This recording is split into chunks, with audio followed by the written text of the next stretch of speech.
তাহলে মুসলিমরা যতক্ষণ মনোনীত সংগঠন করবে ততক্ষণ মুসলিমরা স্বাধীনতা পাবে, বাঁচার অধিকার পাবে। আর যদি দেখা যায় যে আমার মনোনীত কোনো সংগঠন করছে না মুসলিমরা, তখন তাকে অপহরণ করা হবে, হত্যা করা হবে, জঙ্গল রাজ্যে পরিণত করা হবে। এটা কি ধরনের অপহরণ করলো তাদের মনে রাখা উচিত। নারকেল দোলনা কেউ কখনো উপরে উঠবে, কখনো নিচে নামবে। যখন নারকেল দোলনা নিচে নেমে যাবেন আপনারা যারা পিয়ারুলকে অপহরণ করলেন, জেনে রেখে দিন আপনাদেরও একই পরিণাম হতে পারে। দেখুন, আমি যতদূর জানি পিয়ারুল খুব ভদ্র, সভ্য, শিক্ষিত, সজ্জন পরিবারের সন্তান। তার কোনো একটা রাজনৈতিক দল তার ভালো লাগতেই পারে, কিন্তু তার ভালো লাগে বলে আমি জঙ্গল রাজ্যে পরিণত করব আমার রাজ্যটাকে, আর পিয়ারুলের মতন সজ্জন ব্যক্তিকে অপহরণ করব, এটা কোনো রকমভাবে কাম্য নয় এবং মেনে নেওয়া যায় না। এ তো যা পরিচয় দিচ্ছে যেন উত্তরপ্রদেশ, গুজরাটের থেকেও ভয়ঙ্কর পরিস্থিতি। মানুষের স্বাধীনতা থাকবে না, মানুষের গণতন্ত্র থাকবে না, মানুষের অধিকার থাকবে না। রাজনীতি করার অধিকার সকলের তো আছে। তাহলে পিয়ারুল যদি রাজনীতি করে, তাই তাকে কেন অপহরণ করা হবে আর চোখ বেঁধে এই অন্ধকার জঙ্গলে ছেড়ে দেওয়া হবে? এর কী বার্তা দেয়? তাহলে মুসলিমরা যতক্ষণ মনোনীত সংগঠন করবে ততক্ষণ মুসলিমরা স্বাধীনতা পাবে, বাঁচার অধিকার পাবে। আর যদি দেখা যায় যে আমার মনোনীত কোনো সংগঠন করছে না মুসলিমরা, তখন তাকে অপহরণ করা হবে, হত্যা করা হবে, জঙ্গল রাজ্যে পরিণত করা হবে। এটা কী ধরনের অসভ্যতা?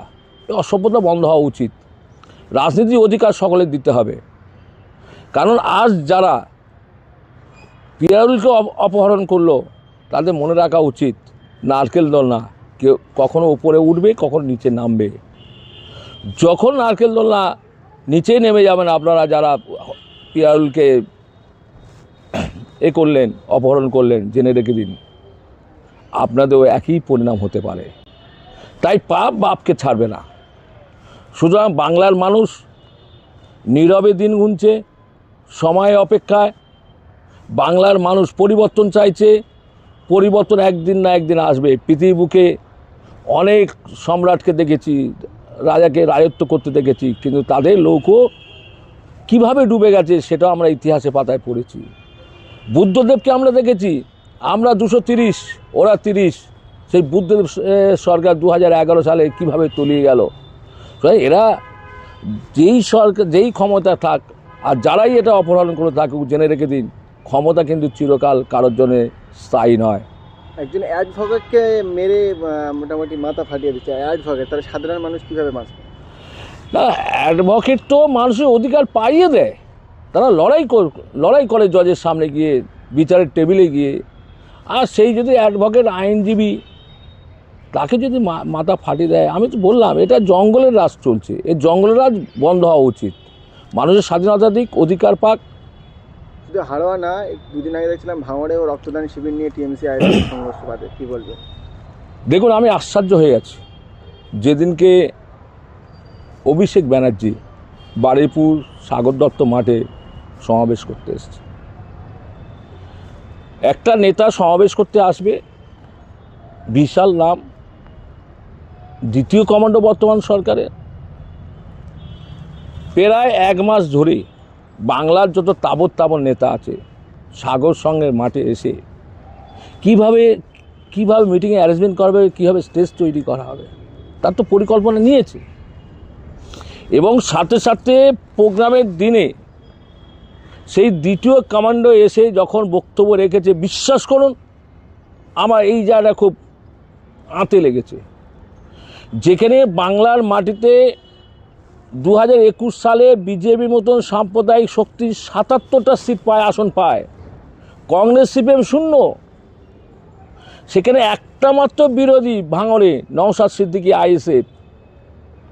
অভিষেক ব্যানার্জি প্রকাশ্য নির্দ্বিধায় মঞ্চে দাঁড়িয়ে বলছে যে আমরা একটা হলেও আসন বাড়াবো, সেটা দক্ষিণ 24 পরগনা ভাঙড়ে থেকে 30 আছে 31 করতে হবে। এর অর্থটা কি বোঝায়? এর অর্থটা বোঝায় বিজেপির সংখ্যায় আরে বাড়ুক। একটা মুসলিম সিট আছে, আইএসএফের সিট, হুমায়ুনের সিট, সেটা কেড়ে নিতে হবে।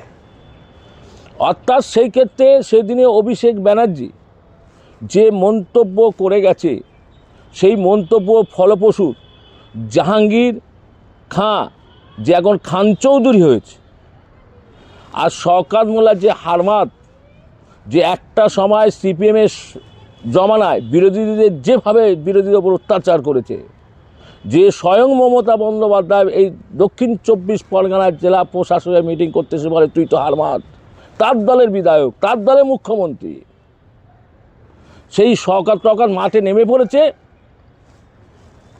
নওশাদকে হারাতে হবে। কিন্তু আপনাদের চ্যানেলের মধ্যে দিয়ে এই বার্তাটুকু আমি দিচ্ছি, আমি প্রদেশ কংগ্রেস করি, কিন্তু এই বার্তাটা দিচ্ছি যে নওশাদের ওপর স্বয়ং ওপরওয়ালার হাত আছে। কারণ ওরা ফুরফুরাদের সিলসিলা, দাদা পীর কেবল রহমাতুল্লাহের সিলসিলা, ওদের এত সহজে মাথা নত করানো যায় না। তাই রক্তদান শিবিরে আক্রমণ হোক, যে কোনো জনসভা আক্রমণ হোক, নওশাদ যেখানে যাচ্ছে আমি তো দেখছি, যেমন কংগ্রেসের শুভঙ্কর সরকার যেখানে যাচ্ছেন, প্রদেশ কংগ্রেস সভাপতি, লাখে লাখে ঝাঁকে ঝাঁকে মানুষ, আবাল বৃদ্ধ বনিতারা ছুটে যাচ্ছে, ঠিক নওশাদ যেখানে যাচ্ছে একইভাবে আবাল বৃদ্ধ বনিতারা ছুটে যাচ্ছে, লাখো লাখো ঝাঁকে ঝাঁকে মানুষ। সুতরাং এদের পতন করতে গিয়ে নিজেদের পতন ঘটে যাবে 2026-এ।